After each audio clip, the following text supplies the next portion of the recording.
You know, last time I told this Christmas story about Krampus, I was in a bar like this, and I scared everybody to death. I'm going to tell people that. It was weird. Oh, cool. I'll tell the story. I mean, he's actually panning the bar now. oh, cool. That way, you and I have an excuse for not doing anything for 2 minutes.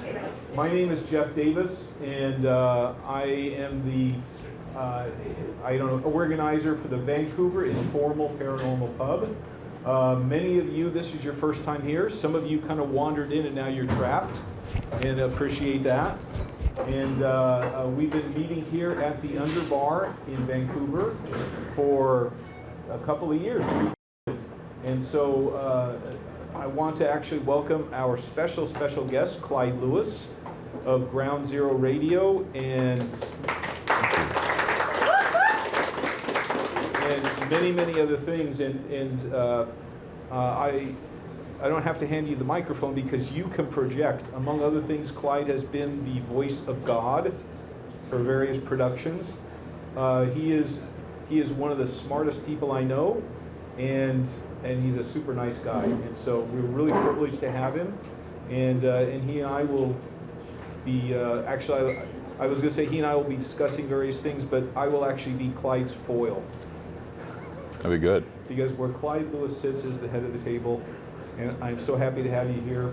And so you've already clapped for Clyde, but I'm going to ask you to clap again just for the topic, which is going to be Krampus, maybe Christmas myths. So thank you all.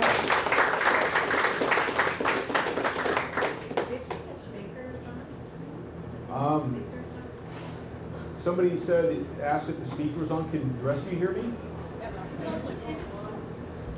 A little bit. Louder. I guess I'll go adjust the little volume control.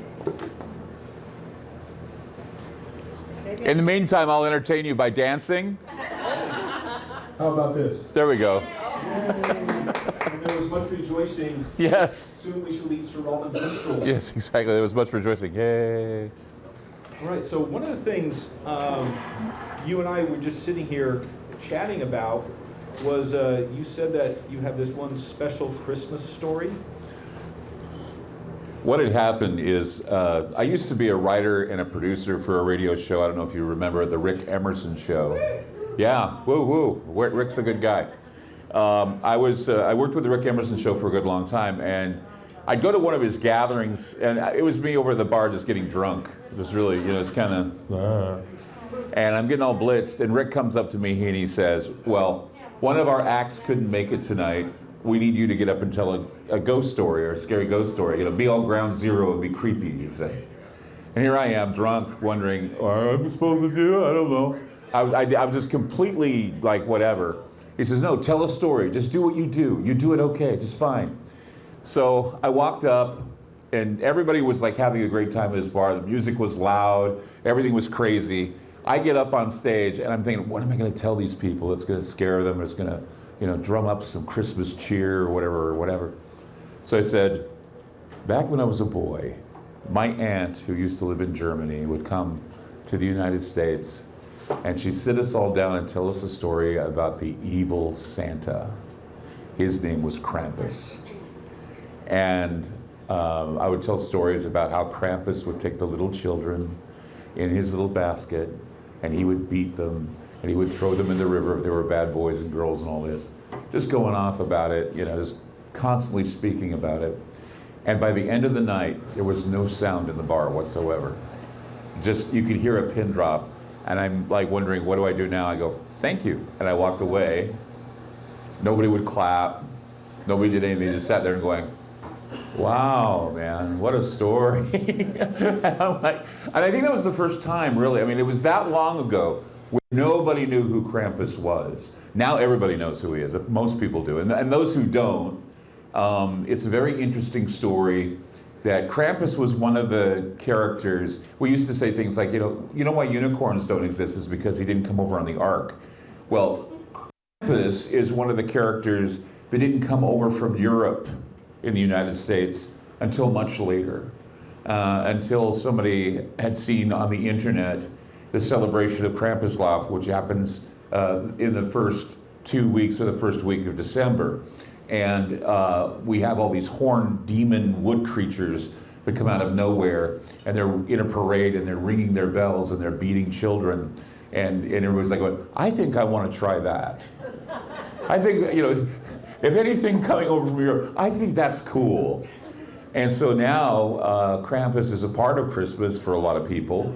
And it's because, and I've even noticed too, that I've always felt that Krampus is the revenge for Christmas music that's played too early. Because, you know, where I'm from, where I'm working, we have a religious station that's within all the studios. They started playing Christmas music on the 31st, October 31st, you know.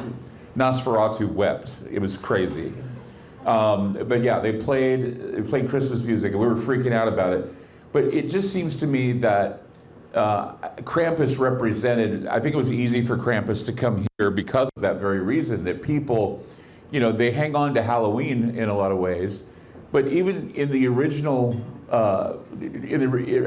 ancient or older times, Halloween, Thanksgiving, and Christmas was all celebrated at the same time. It never was the idea that we'd separate them. It was always the Feast of Noel, the Feast of the New Year, the Feast of the Yule. And there was always, you hear that part in that song where it says, it's the most wonderful time of the year, scary ghost stories and all of the glories of Christmases from a long time ago. Why would they say scary ghost stories? Well, because of Krampus. Because of the scary creature that's out there that's waiting to come into your home and basically attack your family if they're not good. I mean, why? Because Santa wasn't enough. Santa didn't beat your kid if he didn't behave. Santa would bring a lump of coal, but you know, it was Krampus that would always do the bad stuff. He was the bad cop, Santa was the good cop. And so that's how we end up with these Christmas myths about, I mean, Santa is kind of the guy that Belsnickel was the original Santa, and he wasn't a nice guy either. He was just as bad as Krampus. And that's the thing is that you think about a legend that's more than like 200, 300 years old, right? And he goes from being a demon to being this good guy. And I'd hate to think what happens with Dracula, right? Dracula's about 500 years old. You know, we start having, you know, kids sitting on Dracula's lap and, you know, that kind of thing. But, you know, you wonder how these notorious people wind up being so good. But there's still that separation between the good and the evil. And Krampus is the representation of the darkness, fighting, and that comes with Christmas. And we got to get that all out of our systems before, you know, we start going Christmas shopping and doing all the crazy stuff we do at this time of the year. And that was so insightful. I have nothing else to say. No. Okay. We're done. Those of you who know, yeah. Okay, your bar tab. No. Clyde and I were chatting about this beforehand, and my background is in archaeology and the ancient cultures, and I know Clyde is delved into that too, but he's leaving me some room. Really think about Halloween, Samhain, or Samhain as some people pronounce it today. Part of the evolution that actually follows changes in technology and exploration is originally they used carved turnips as jack-o'-lanterns, and they didn't start using pumpkins until, guess what, somebody discovered North America, and we got those kind of pumpkins coming back. But looking backward in time is hard telling whether or not Krampus had his origins in Scandinavian mythology or Celtic mythology, but I think it's a little of both, because you get Krampus stories coming from what we now know as the Netherlands and Frisia, which is also a Belgian area, and Denmark. And so, yes, with the red suit, I've heard versions of permutations where his suit was not red, it was originally white, but from beating these children to death with those wiggly wands, that's how he got a red suit. It is not this red felt of your traditional Santa Claus. But there were various times in prehistoric times where it was all about human sacrifice to continue and reassure everybody that when winter ends and spring begins. For instance, anyone seen The Wicker Man, any of the versions? the Christopher Lee version, of course, being the best. Think about this, the withies, the little willow wands that they would use traditionally to feed the children and to make the baskets, that's really kind of a spring thing. And so you harvest those and you split those, and it's later in the year that you actually use them to form wattle and dog. So this is like reassuring spring in the winter. And what's the best way to do that? Blood. Mm-hmm. And so it's a good thing too if you have bad kids. If you need to sacrifice somebody, not your best, but your problem children. And all of a sudden silence. You're thinking about those relatives who should have gone first. Yeah. I just think it's interesting to know that whenever you said beat children, we have people laughing. Millennials, didn't I say more? Just kidding. No, I always thought to myself that there was something missing. When my aunt was telling me about Krampus, I always felt like there was something missing, because I always thought to myself, how could Santa Claus be so merciful and so, so kind? When there's so many bad kids in the world, there's got to be somebody out there that he can unleash on the world to basically do that. And so, yeah, he has Krampus. Krampus is there to do that, to level out. But, as he was talking about ancient depictions, you can go all the way back to the Canaanite worship of Moloch, which is this character that is a horned being that they used to sacrifice children to. And they did that because they were worried that the sun wouldn't return. It was called Sol Invictus. It was the idea that they made a deal with the devil, or they made a deal with this horned being, saying, if we give you the best of what we have, the best of our crops, the best of our children, the best of the best, would you please give us back the sunshine? Can you imagine, though, back in those days where it was so dark and there was nothing to light your home, and that you'd have to open the doors and basically push out all the evil and light candles and everything, and then you're in your house and you're hearing these animals or whatever they are howling in the forest, and you're thinking something's out there that's going to harm my family. And the thing that's scary is that, yes, Krampus not only would attack farms, but he would attack animals too. He would take away animals, he would take away kids, he'd take away whatever, because he felt that he was entitled to that. Because he was there to enforce the good and to force children to being good boys and good little girls. If not, they would face the wrath of Krampus. Not only that, but there are also stories of, this is really creepy, well, maybe you guys should cover this, the seasoning of the kids, right? Juniper berries. Yeah. And some of these are evergreen plants, holly. Mm-hmm. And it's just, again, this gets back to these plants that should not be blossoming and fruiting in the fall and winter. They keep up mistletoe. As a matter of fact, mistletoe is throughout actually Scandinavia and Northern Europe has these mystical properties. Anyone who's looked at Scandinavian mythology, what's the only thing that can kill the god Balder? Mm-hmm. Is mistletoe. And yet we hang it from the ceiling and kiss people with it to assure fertility. Mm-hmm. But in reality, mistletoe is a parasitical plant. You get mistletoe in your trees, and after a while, it will actually strangle off and kill the trees. Mm-hmm. And so you have to appease the mistletoe, and it may well reward you with children or longer life. Here's another interesting thing about the paranormal and about legends like Krampus. One of the things that a lot of people don't realize is that if you have a haunted house, okay, let's say you have a poltergeist in your home, or you have something that's causing a lot of craziness, sometimes the way to ward off a poltergeist is to leave out cake or leave out cookies. I know this sounds weird, but it's true. If you leave out a cookie or a cake, sweets actually tame the poltergeist.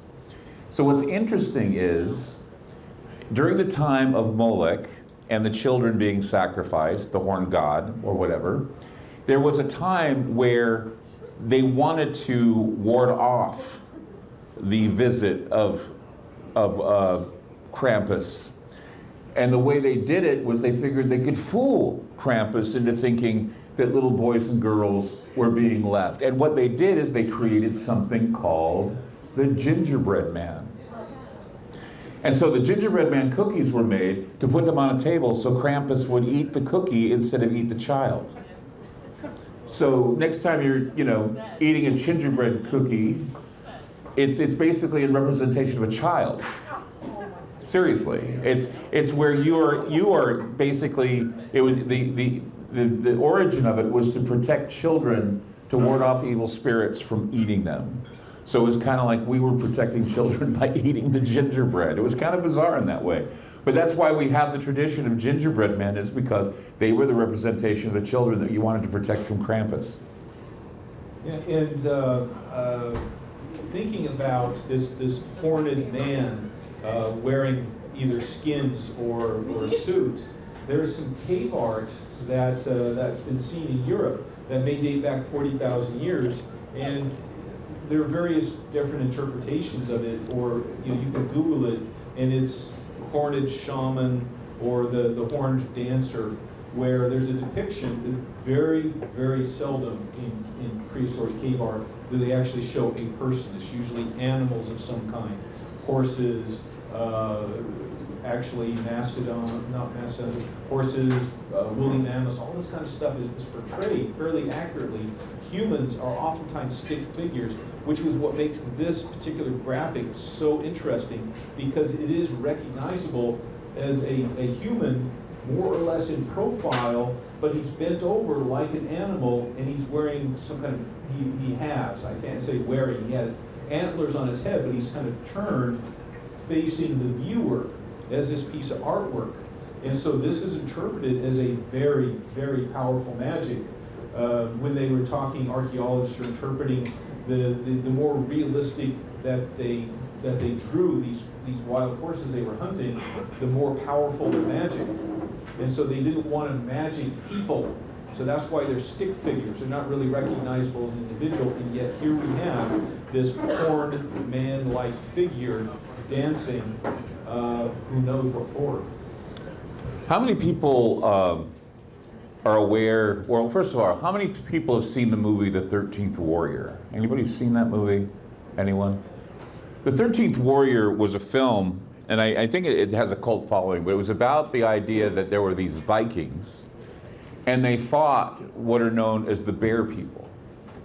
And the Bear People would come down the mountain with flames. They would make a flaming snake coming down the mountain, and they would, it's a Michael Crichton story, I believe, but they would come down the mountain, and they said there would be a big fiery snake that would come down, and then they would notice that the men that were on the horses looked like bears, and they actually ate human flesh. They would attack and they would eat their enemies, right? And so they're saying that these men are bears, which literally become a werebear, like a werewolf, okay? And so it was terrifying. But what eventually had evolved, okay, is something called the skinwalker. How many people are aware of skinwalkers? You ever heard of skinwalkers? Okay. Skinwalkers are basically a Navajo story. You don't bring it up a lot because it's a very terrifying story for them, but what it is shaman and medicine men have been known to go into religious gatherings, put the skins of an animal on them, and become that animal. So you can wear the skin of a wolf or wear the skin of a bear, and you can become that animal, and you become ravenous just like that animal. Now here in the Pacific Northwest, we have the Bigfoot, or we have the story of Bigfoot. But we also have a story about the Wendigo, which the Wendigo is a lot like Krampus in a way, because what it is a anthropomorphic being with large antlers or large horns that has been known to, its spirit has been known to attack campers. And the campers, there's been nothing left of them when they're attacked because they are ravenous creatures. Now, we don't know, in fact, it's another opportunity for you to do this, because I love his story about the Alaskan encampment that was attacked by a creature. What was the name of it? Go ahead and tell the story. It's really amazing. The female ogre or Nantinak? The Nantinak. Okay, Nantinak. I was one of the consultants for the TV show Alaskan Killing Bigfoot, and we're still hoping for season 2, but they actually had so many weird things happen that they couldn't even, the editing couldn't even get that stuff in, and so. Well, the Nantineck attacking the town, and that's the thing. Okay, yeah. so among other things, what exactly Nantineck is they aren't sure because so many bizarre things have happened. Some people have talked about there was a man who was going hunting, and he was attacked by a tall, hairy creature, giant, that almost killed him outright, but the guy's hunting dogs chased it away, so he told everybody what happened. And so the town itself is called Portlock in Alaska, and you can Google Portlock. There's actually a pretty accurate Wikipedia page on Portlock. So fishing village turns into a cannery operation with its own mini fishing fleet, up to 100 seasonal workers there at the cannery operation.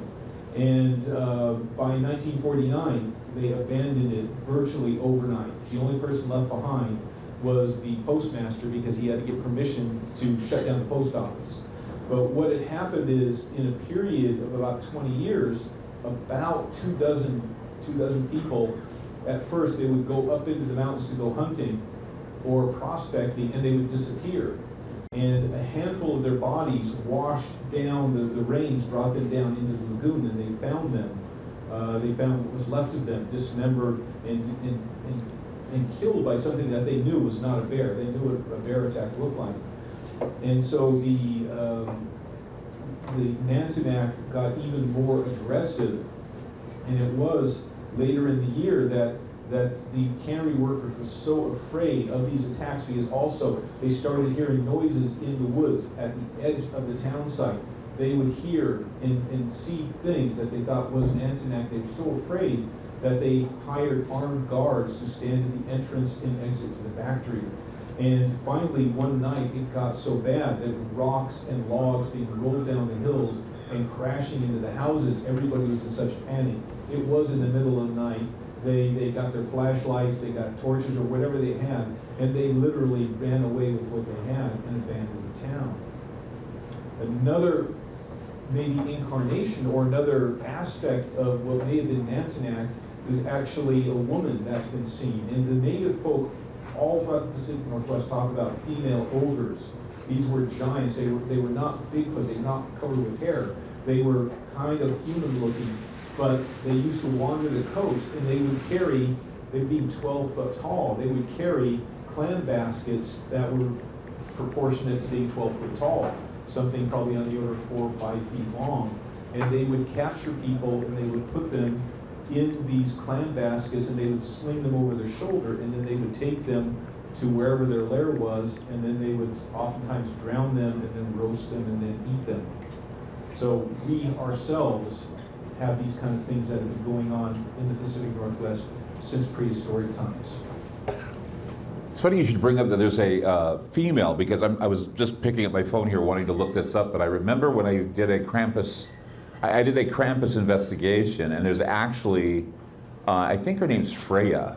I don't know if that's her name. It's basically the same as Friday, Freya, Frigga, or Freyga, or whatever. And I was looking to make sure I got the name right. I probably have it wrong. But apparently she too is a part of this Krampus story, where she's a hag or a crone, and she also has a switch that she carries with her, and that she gives like cookies to the kids, and she's very nice to the kids, unless she finds the bad ones, and then she shows up and she uses the switch on the children as well. And so that's a variation on Krampus. So the idea that Nantineck and this ogre, this female ogre you're talking about, it just seems like it's the same story, and it's the same thing that people keep seeing, and that is somebody accompanying Krampus, or accompanying the Wendigo, or accompanying Nantineck, which, that's why I was so grateful that I was able to remember the Nantineck story that you shared with me regarding the I guess you could call them connections to Krampus, and how it's based, I'm sure it's based on some wild animal or some animal that has not been located yet, or some sort of a bear-wolf hybrid or something that could be there that it would resemble that of a demon, or it would have a shape-shifting like appearance, and no one really could tell what it is. Like you look at the stories of the skinwalkers. Skinwalkers are shapeshifters. They're shapeshifters, and they can show up as different animals. They can show up as birds. They can show up, and you have there's other legends, like, for example, there's La Lechuza, which in the Latino world, La Lechuza is a winged creature that swoops down. Some say it looks like an owl. Some say it looks like the angel of death. And it is an angel, or it's some sort of a monster-looking creature with wings that comes down as well. So even though Krampus didn't have wings, as far as I know, he did, though, had cloven hoofed feet. He had horns. He had the face of a goat, and then he had the body of a human.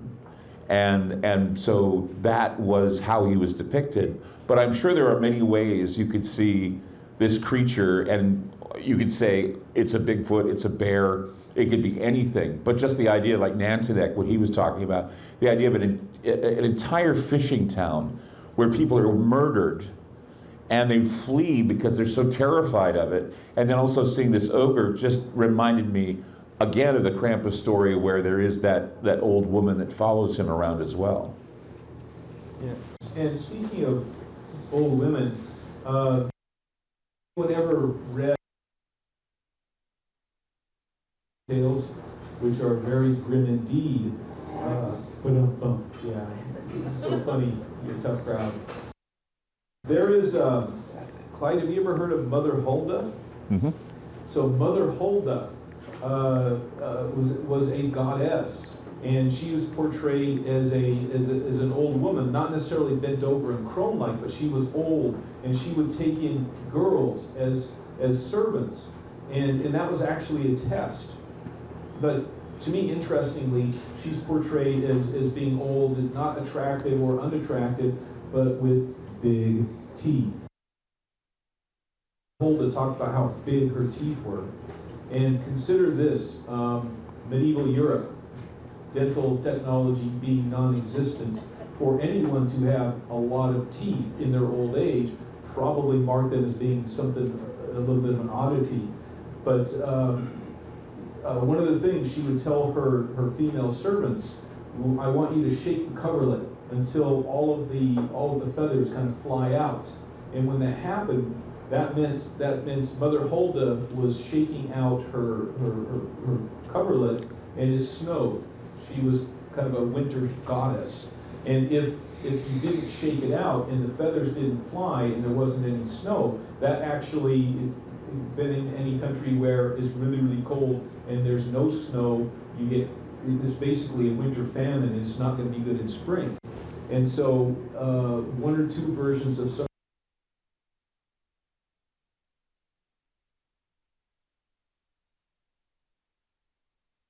you would go outside and your time with me is done, and there would be this rain of gold girls, and then they could go home, pick off the gold leaf, they'd have a dowry.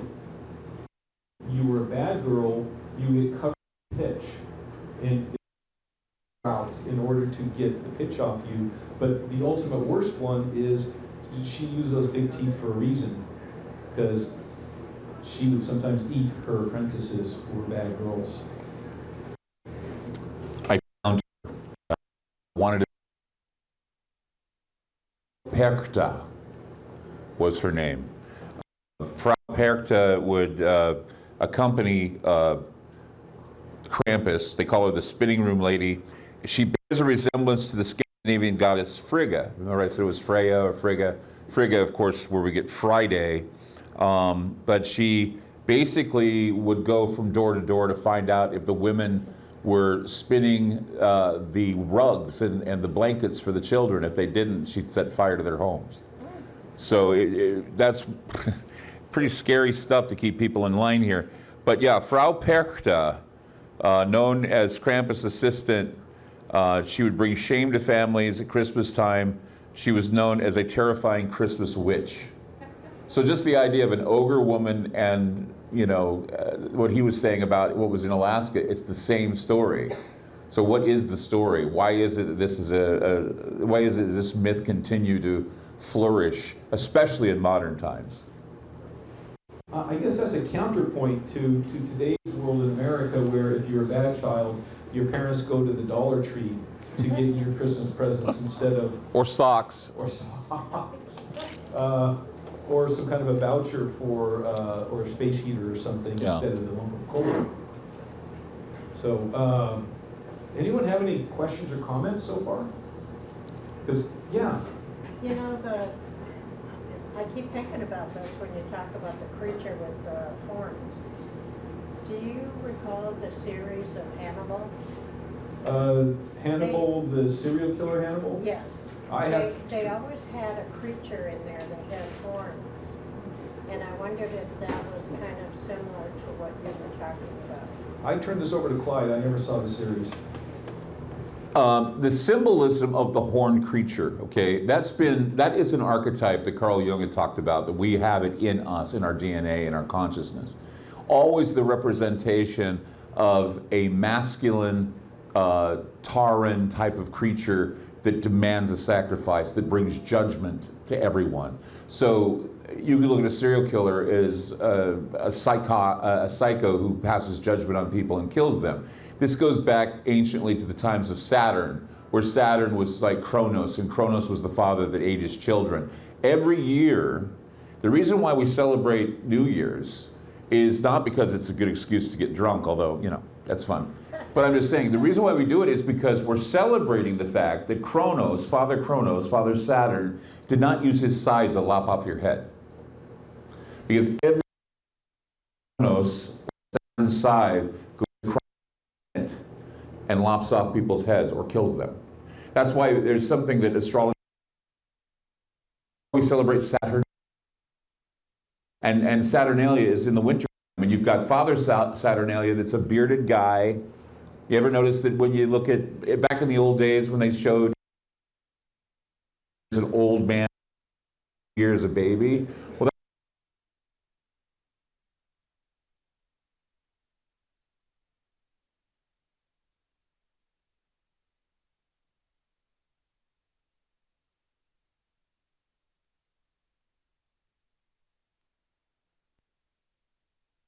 people fear the new year.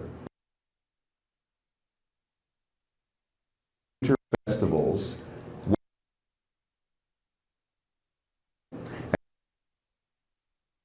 to that we have another year left. That's why we celebrate. Otherwise, whoever you call him will make his rounds, and that you will be in the ground. You'll be dead. I always tell people that you should look at Christmas and look at New Year's as a time where we have a little dignity, even though we don't. And it's because of my grandmother as well. She used to tell me that one of the things they used to think about, especially during the times of the Krampus tales, was how many Christmases you have before you die. And if you were to measure your life in Christmas times, then you would figure out or calculate just how many Christmases you have left. And that's why it should be a very special time of year. Because you've made it another year, you're able to spend time with your family and friends, and then you've got another year to try and go over again. So it's a bigger task. Each time you climb that mountain, and each time you have to meet the horned judge, the Saturn return, the Saturnalian god, the winter god who comes down and takes harvests. That's why they call it the time of harvest. Fall, you start to see the decay, you start to see the decline, you start seeing the winter. It's all about the cycle of life. That is why Krampus wears red, because he also is the butcher. He's also the person who takes and takes and takes, and then the good ones are left behind and they receive the riches for their times. That's why every year is a new year, every year is a great year, because we look forward to a great year. And every time we pass that moment, we're lucky. We drink to it, we celebrate, and we have all these parties and festivals and lights, and because it's all about light. You go from the darkness to the light.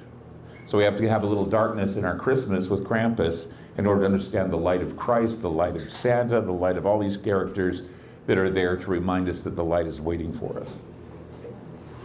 Now, he's absolutely right. I want to kind of work around to the fact that part of the reason you need sacrifices in spring, consider this, is if you live a sedentary lifestyle, if you happen to be farmers or dairy herders or cattle people, you're actually eating pretty good summer to actually fall. When you do the autumn harvest. And so you can actually kind of afford to feast in the fall, and you can afford to sacrifice. But if you didn't plan right, you didn't save enough, you didn't make enough, or your barn burns down, just because it's spring and everything is growing doesn't mean everything is edible. There's this time period in spring for about a 6-week period when the shoots are coming up and the grass is growing a little bit, where you're at the end of your winter autumn harvest supplies. Imulk. Yeah, kibble. It's called imulk. Imulk. I'm sorry. Imulk. I thought he was saying kibble. Is that okay? Imulk. Just wanted to agree with the man. But and so that is actually the hardest part. More people in these traditional societies actually die March, April-ish than they do over the winter time, because your food's all gone, and if things go wrong, that's why you really need to actually look at sacrifice in spring as well. This is where we also get, again, various bodies and things. Anyone heard of bog bodies? Some of you have.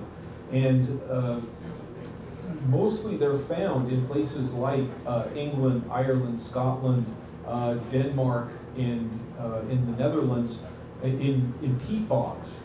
I would hazard a guess to say this practice continued or was happening in the rest of Europe, but the sacrifices that they were making, they didn't bury them in bogs, so we don't have the bodies.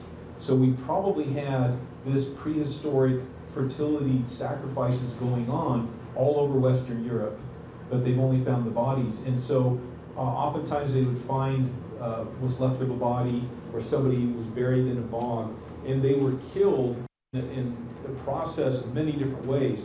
The person would be oftentimes be strangled. Well, post-mortem, they're guessing, but some of these bones and bodies are well preserved enough that they can hazard a guess of the order. Oftentimes, the person may well have been brought to the bog, the place of sacrifice, maybe with a hood on, and then they're beaten severely with sticks or kicked. Bones are broken. And then somebody gets a leather cord and they start strangling them until they're just short of asphyxiation, and they're strung up or they're tied up, and then they slit their throats. And then they let the blood flow into the bog. And bogs are not water and they're not land, but they're both. So symbolically, this blood of sacrifice is in the land and in the water. And they've examined the stomach contents of some of these people, and they've eaten some kind of a porridge, of usually mix of different grains, wheat, rye, barley, if those people have been farming that way, but wild grains as well. In some cases, actually deadly nightshade they found. But there's this whole mix of all of these plants these people used. And in some cases, they're figuring that some of these sacrifices were done in early spring with these spring plants. And then they were their bodies were dumped in the bog, and nature covered them over. And it's an anaerobic environment, no microbes. And so more and more peat accumulates over these bodies for centuries. And what's odd and sad is oftentimes there'll be people cutting peat, in some cases with our huge economic boom of, hey, I got a garden, let me get some peat moss. So they get these giant machines to harvest peat moss, and sometimes they will find only half the body because the machines actually cut the body in half. And so this kind of sacrifice, again, in a lot of cases it seems to be in springtime, is all part of this cycle to preserve life. And so you pick somebody, you heard of the scapegoat. Merry Christmas. No. You know, it's odd that, there's also a time in December called Childermass, which is a time, it's called the time for the children. And what it is we remember the children's sacrifices that have happened anciently. Not very many people celebrate it, but I think it happens around December the 15th. It's called Childermass. And you're supposed to have a meal in remembrance of the children. And what's odd is that in an odd way, when we're looking at Moloch, a god that you would sacrifice your children to, you're looking at Krampus, where your children would be beaten or otherwise harmed in the winter. And you have Frau Perkta, who harms children as well, or harms women who don't, put their houses in order. You look at all of that and you say to yourself, what is the purpose? And you realize that Christmas itself is about a meek child that was born who eventually was sacrificed. But he was sacrificed as a man, and that he was supposed to be the sacrifice of all sacrifices. So no more of this needed to happen anymore. And I don't want to get too religious on people, but all of this comes together in some sort of a major mythology that goes off into branch after branch after branch. We just choose a part of it that we say is fact, or we look at it, we understand that there is a rich history in how the cycle goes. There's a rich history on how we look at life. There's a rich history in, birth, death, rebirth. There's a symbol called the Ouroboros, which is a dragon that eats its tail. We just recently had a annular eclipse here in the Pacific Northwest. Many of us didn't see it because it was cloudy. But that symbolism actually is a symbol of the dragon eating its tail. It's the idea that life continues. Life always continues. There's always sacrifice, but there's always renewal. So whenever you feel like the world is going to hell, it has to go through that cycle, and eventually we will find our way out. Everything's temporary. All the bad is temporary, all the good is temporary. We're always changing and we're always adapting. But now we're being told that we don't adapt, that we can't adapt. We can't adapt to climate, we can't adapt to new ways of thinking, but we can. Human life has for a long time. Human life has adapted to a lot of things, from severe cold to severe heat. We've adapted to rulers and leaders that have put us through the ringer. We've gone through so many sacrifices and so many civilization drops and eliminations, but there's always somebody left behind to witness it. And the reason why I think that we fear the end of the world is because many of our ancestors have seen it happen over and over and over again. They witnessed something that appeared to be the end of the world to them. And that's why we have these creatures and these mythological beings like dragons and Krampus and all these other creatures within our psyche. And they can manifest because we have the power to manifest them. It's the law of attraction. We bring these things to us because we worry about them, we think about them, and we're constantly being told to think and worry about them. But if we were to then back off and not think and worry about them, maybe things would go in a different direction. And that's the whole point of Christmas. Christmas is supposed to remind you that yes, there is darkness, but the light is always there. That's why we have Christmas lights, that's why we have Christmas trees, that's why we have Yule fires. It's because it reminds you of the light and warmth of all that is good. Sol Invictus, the sun will be victorious. The sun will return. Now, do we get that metaphor?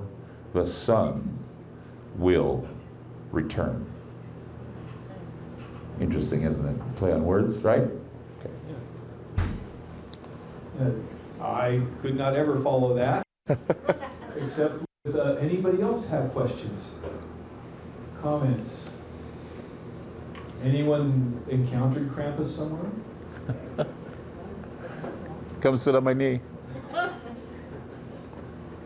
And I will try and follow this a little bit in that, since we have talked a little bit about Nantinak and Native American beliefs and traditions here in the Pacific Northwest, one of the things that became very clear, there was a guy named George Gibbs, who was one of these, he did go to college on the East Coast. This is in the 1840s and 50s and 60s.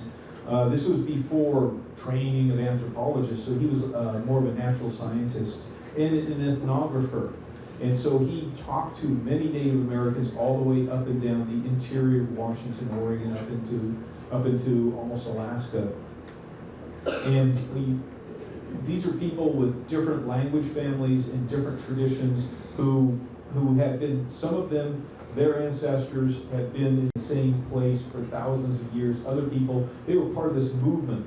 After Columbus, population shifted a lot. And yet he found some similarities between some of these traditions, particularly here in the Northwest, even among these people who didn't have contact prior to, say, the 1800s, yet they had similarities in that many of them believed that the earth existed at one point, and there were people, there were animals, there were gods, and there were beings that were in between, in that a crisis would happen, and then the earth would change, it would transform, and then be reborn. And some people, some beings who were gods before, are now kind of, their power is lowered, and then they become essentially still supernatural beings, but they are not gods any longer. Some of them are not happy with it, but others are, and new gods rise up.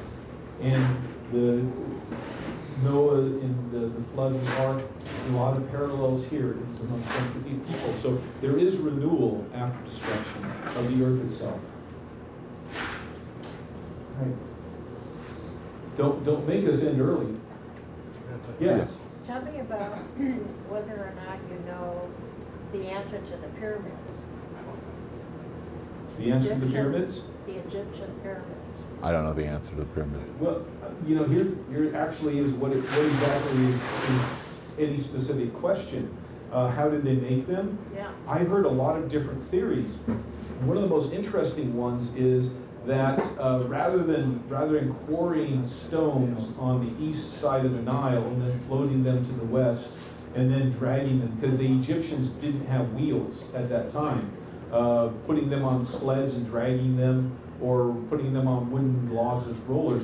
One interesting theory I had that I would like to see explored is whether or not they just didn't have powdered or chunks of limestone that they added chemicals to, and so those are actually made stones on site. They're like concrete, but it's all made out of a limestone formula.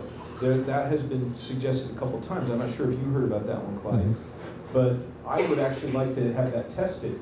But what it means is you go up to the pyramid, and then you get a saw, and then you cut one of those limestone blocks in half. I don't know that the Egyptian government would let us do that. I heard that it was extraterrestrial. She said that she heard it was extraterrestrials. I heard that theory too. One of the hard things that I have is that some people have talked about how the three great pyramids are exactly parallel to Orion's belt, and that's a marker for the people who came from outer space to put the pyramids up. Here's a funny thing to think about is astronomy and physics of the earth itself. When they made those pyramids about 5,000 years ago, see, the earth isn't just spinning around, and the earth isn't just spinning around on an axis. The earth is spinning around on an axis, but is also wobbling. You ever had an old-fashioned top where the top is spinning around and then is just about ready to fall over and it starts wobbling? The earth is doing that at the same time. That's called precession. And so that because of precession, the actual constellations change over about a 12,000 year period. So about 5,000 years ago, Orion's belt didn't look like it does now. So even if you tried figuring out the proportions of how far apart the pyramids are versus how far apart the stars of Orion's belt, it wouldn't work 5,000 years ago. There's another thing. Another thing that's interesting about the pyramids is, are you familiar at all with the Cydonia region of Mars? The Cydonia region of Mars, a lot of people they poo-poo it, but I still believe in it well, and I've talked with Richard Hoagland, who came up with the theory, and then Face on Mars, and Jack Kirby, if you remember him, the writer of many comic books, also talked about the Face on Mars. But the thing that's interesting about the Face on Mars is that when you see it, it's just another version of the Sphinx, and then there are like 3 other pyramids in that area. For those of you that don't know, Cydonia actually is Egyptian for city on Mars. Or no, wait, Cairo. Cairo, the word Cairo means city on Mars. So I find that interesting, that Cairo, Egypt, city on Mars, and then there may be a duplicate city on Mars that looks like where the pyramids are. Kind Isn't of. there supposed to be life on Mars right now? Well, depends on who you talk to. Gilbert Levin believed there was life on Mars back in 1996. Elon Musk. Elon Musk, I'm sure. Speaking of Elon Musk, here's another thing if you want to, another weird thing.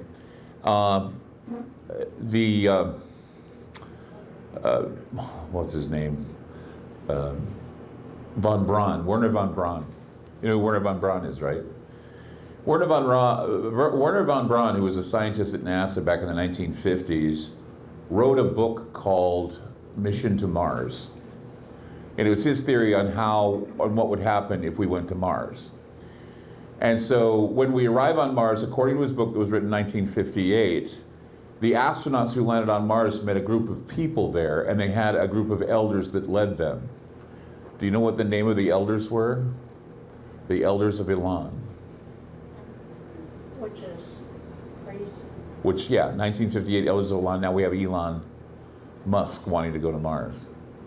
Kind of bizarre, right? Yeah. And somewhere in that whole mix, Gary Sinise is walking around, Somewhere. just out either inside or outside the pyramid. No, even though as a counterpoint to Clyde, I seem very skeptical about everything. You know, these things have to be discussed. You can't stomp on all the stuff Clyde has talked about and just dismiss it as having no, not mattering, so we're not going to talk about it.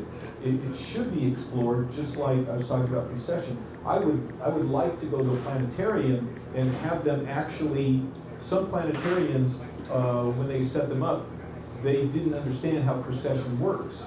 And so if you've anyone been to a planetarium, seen them Christmas special where they rotate the sky back for you, and like here's what the sky looked like when Jesus was born. They don't. Some of them don't take that into account. I would love to actually do one of these world events in past and look at the constellations to see exactly what the sky looked like. Then you might well find some of these alignments in some of these very ancient monuments. Interesting thing about Stonehenge, to the best of our knowledge, Stonehenge is the only one of these Neolithic monuments that didn't just have uprights, but had lintels, had these top posts. As far as I know, that's the only stone one that ever had that from the very beginning. So that's also something to think about. 1953, a scientist said the title of the leader of the Martian government would be Elon. That's the headline. That was the year I was born. So that's von Braun. Werner von Braun book, Project Mars, A Technical Tale, said that the Martian government would be headed by a group called the Elon, and now Elon Musk wants to go to Mars. So that's pretty much bizarre, I think, that happened. History repeating itself. Well, I hope he doesn't sue me. He does have kind of a very wooden expression, so maybe that's actually, we're not seeing his true face. And anyone ever seen The Man Who Fell to Earth with David Bowie? It's kind of a cult classic. And he was a Martian who comes to Earth for various purposes, and at one point they actually unmasked the Martian underneath. Questions? More questions? any questions? This is your only chance to have Clyde Lewis live answer your questions. Oh, no. It's okay. Oh, sure. Go ahead. No, it's you, not me. Go ahead. So you talk about Krampus, and there's a lot of kind of demonic picturations of goats, go-like features. Is there anything that, besides the creepy horns and creepy eyes, that has to do with goats? Do you mean goats or ghosts? Goats. Goats? Yeah. Goats. There's Pan. There's the Green Man. I think that when you look at goats and when you look at bulls, I think that they are representations of fertility. There's even depictions, and see, we're all adults, right? So there are even depictions of Krampus with a very large penis. So the phallus is also something that goes along with the goat and with the bull, which basically gives us the idea that these are creatures of promiscuity. creatures of fertility, creatures that prey on people and attack them sexually as well. So, I mean, if you look deep enough, the goat is a representation of virile fertility. I think the Spanish word is cabron, which means goat. That's another word that, you know, when you're looking at the goat or the bull, it always represents testosterone-filled tauren, you know, creature or character. The minotaur, that creature as well. Yeah. Okay, and this reminded me not necessarily of the goat, but of the bull itself. Even older than the Minotaur in ancient Greece, which is another one of these, we have to make sacrifices to the Minotaur, is a place called Çatalhöyük. And forgive me, people of Turkey, for my bad pronunciation, but that has a place in the arm wrestling match for the world's oldest city. Maybe as long ago as 5,600 years ago, people have built up a city, a cooperative living space of adobe houses where there was no street entrance to all the buildings. They would have these adobe walls, and you would climb on a ladder to get to the roofs. And so living space was on the, well, social space was on the roof. They had these empty spaces, these atriums in between, where it seemed like the people dropped all their garbage, but they tended to live on the outside. But they had living quarters and granaries inside, and they had a lot of what had been interpreted as household shrines inside. And one of the major features that they found were depicted were bulls, were cows, and sometimes they would have the actual horns of a bull, and I think in one or two cases the skull, that they would coat with clay, and then they would work that into this household shrine. And again, this interpretation of fertility, and they had grain. They didn't seem to farm, but they harvested wild grains, and so they had these granaries inside their houses, and they would throw fetishes, these objects, these dolls, these clay figurines, hopefully to also preserve what they had. And some of them were female, some of them were male. You can tell by the penises. In the females, you can tell by the enlarged genitalia as well. And so very close to the earth. But it was because even if you have a good harvest, hunter-gatherer people, if things go wrong and there's a famine, they can walk somewhere else. If you happen to be tied to the land as farmers or animal herders, you got nowhere to go, and so you have to apply to the gods and make sacrifice to them. Kind of reminds me of the king kill stories, where if a king is over a kingdom and the harvest is bad, they kill the king. Yeah. That was an old thing, the representation, again, of Saturn. The king, the rings, you know, when you hear Lord of the Rings, you hear the rings are Saturn, everything, robes are Saturn, it's all, you know, Saturn, and of course, Satan, Saturn, the judge. The robes of the judge are from Saturn, the robes of Darth Vader, the Dark Father. Dark Father is Saturn. Kronos, the Dark Father, Dark Vader, Darth Vader.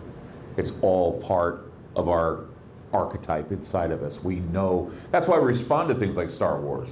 Because, you know, Darth Vader is the Dark Father. He's based on the Saturnalian icon. The dark masked figure that is your father. Kronos was Father Kronos. Saturn, the rings, all of that. It all is part of the Saturnalian celebrations we do at Christmas time.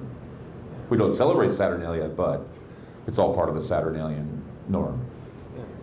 Which reminds me, I lived in England for a year when I went to college, and after World War II, well, during World War II and leading up to it, it was expected you'd be going to church every Sunday, and especially, again, the holidays of Easter and Christmas. And following World War II, when the central government didn't really have as much need of the church because they became a socialist country, they went to kind of like a very subtle campaign of kind of undermining people's need support of the Christian church in England.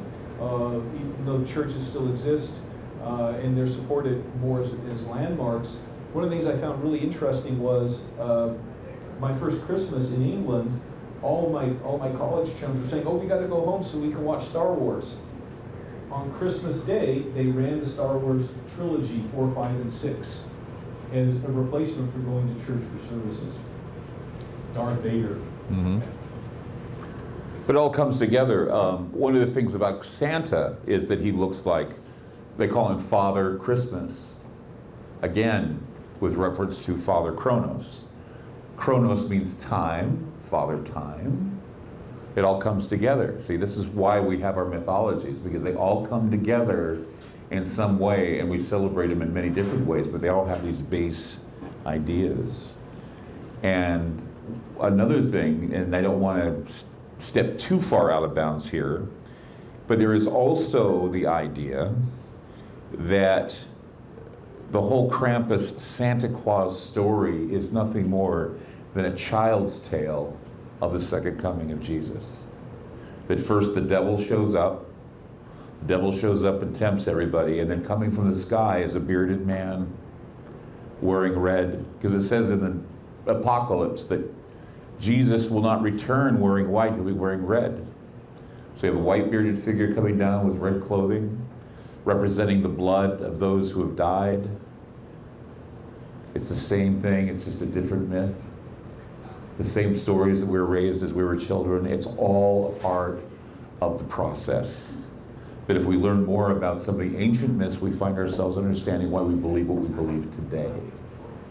So you can say there's no Santa, you can say there's no Krampus, but why then is it in our consciousness? Why then has it manifested itself in front of us? Because it came from within us. Everything that we do comes from within us. And this is why our mythologies stick. This is why we find ourselves drawn to certain mythologies, like moths to a flame. This is why we are the way we are. And it's a beautiful thing. It's an amazing thing to think that we've had all of these legends and mythologies that make up who we are. Joseph Campbell's book, The Power of Myth, I recommend all of you read it. Because once you read it, you realize that we are walking, talking mythology receptors. And there's nothing wrong with that, because it's what makes us who we are, and it makes life very interesting. I find myself flabbergasted at the thought that Christianity borrows from other religions. Yeah, they do, in all ways. I bet that really brought down the house at my Masonic Lodge meeting, but I guess not here. One last question, yeah. Yeah, so Christmas is not about the birth of Christ?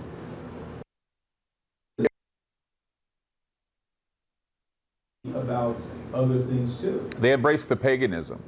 Let me take my Clarifying. Okay, Jesus wasn't born in December. Okay, December 25th was not his birthday. He was born in, they would say that he was born in the fall, September, maybe even the spring. Okay, so we celebrate his death in the spring. For some reason, we celebrate his birth in the wintertime. But the truth is that the reason why Christmas is in December was because they had to embrace the celebrations of Saturnalia. And so the church declared that since we're celebrating anyway, we're celebrating the Son of the Father and his sons, the Father not killing us all, let's make it December. So that's why, yes, Jesus's birth, yeah, happened, but not in December. December 25th, Christmas, is the time we celebrate it, but we celebrated it because, but what was interesting, is we took Halloween, Thanksgiving, and Christmas and New Year's, and we separated them for each holiday. Thanksgiving is the Feast of Saturnalia, okay? Christmas is Saturnalia, the celebration of Saturn not killing you into the new year, okay? So that's why, I mean, Halloween is the scary part first, and then what do we celebrate after that? Dia de los Muertos, or the Day of the Dead? It's because the veil is thin at Halloween, where the evil spirits and all of them come down first, like Krampus. And then we have this renewal where we give our feast and thanksgiving to Saturn, that he didn't kill us. We celebrate Saturnalia in the celebration. We bring the light back, Sol Invictus, and bam, we talk about the new year and toast ourselves because we made it another year. That's why we did it. And then we think of Jesus, the son or the child that was sacrificed so all will live. Isn't that bizarre? Yeah. One of the things is, all jokes aside, some people take this as an anti-vindication that Christians aren't celebrating Jesus' birth on the right day. A lot of these people, I find it interesting, they don't mind celebrating Veterans Day with a federal holiday when it's not Like yesterday. on the 11th of November, which is Veterans Day. Yeah. In reality, or these very much public holidays that are all now on Mondays. A whole bunch of school kids are kind of being raised to think that every U.S. president was born on Monday, Martin Luther King was born on Monday, and so on. Thanksgiving used to be 2 days, both for Democrats and Republicans. Seriously, at one time. Yeah, Thanksgiving used to actually, Mm-hmm. 2 different dates. So that does not make Christmas less Christian. Right. It just, what it does is it makes it part of a longer tradition that I actually like Clyde. I find this kind of comforting that we as a species of people are so much in touch with our roots, even if we don't know it. We're part of this long tradition that goes back 10, 12,000 years. And Even the Jews light the lamps in December. What does that tell you about light? It's all about bringing the light back from the darkness. It's all what we celebrate. all right, if nobody else has any questions, I will actually ask Clyde if he has final words. Just the final words is, like he said, I find it very fascinating that deep within all of us we have archetypes that we know about, that we respond to. Whether it be a princess or a prince, a dragon, or something else.